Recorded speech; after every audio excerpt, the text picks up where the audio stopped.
A young girl suffered from insomnia, and throughout the night she'd often wake up for no reason. One night she awoke, and in the daze of half-sleep, she blinked in the darkness.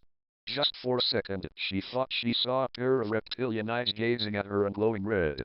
She sat up and stared at them, quickly realizing that it was only her clock. It was 11:11. She sighed and tried to go back to sleep. The next night, she awoke and instantly looked at the clock. It was exactly 11:11. This began to repeat itself night after night. Sometimes even during the day, for no reason whatsoever, she would stop whatever she happened to be doing and spin around to look at the nearest clock, always at 11 minutes past 11 o'clock.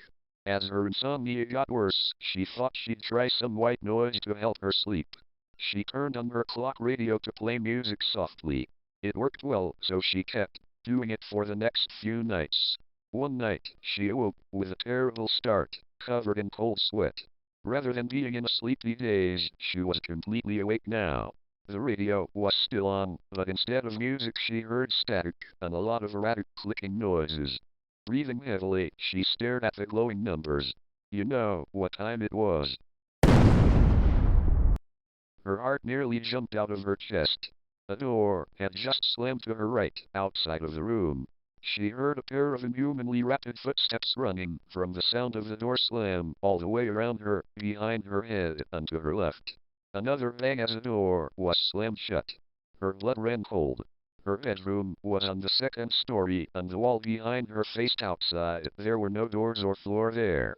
Suddenly she felt an urge to run. She didn't care where. She leaped from her bed and ran faster than she'd ever run in her life. In what felt like less than the blink of an eye, she'd run through the hall, down the stairs, out the door and to the end of the street. She doubled over, panting.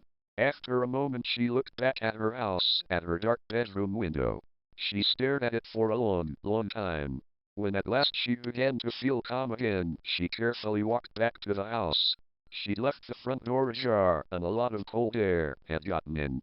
She closed it behind her and turned on all the lights as she made her way back to her bedroom. She hesitated the most as she turned on her own light. The room looked perfectly normal, but as soon as she heard the static coming from the radio, she rushed over and switched it off. After that night, she never listened to that radio again. The girl didn't sleep a wink for many, many nights. She told only a handful of people what had happened. Her parents, a few of her friends. The responses were all more or less the same. It was just a dream, it only felt real. You were so tired, maybe you just imagined it. I believe you believe it happened. What you need to know is that this story is very true. To this day, the girl, well, she's a woman now, has never slept soundly. None of us know for sure what is so special about 11:11. But she did tell me this. Whenever that moment strikes the clock, she feels the same strange sensation. She says it's just like that feeling you get when you know you're being watched.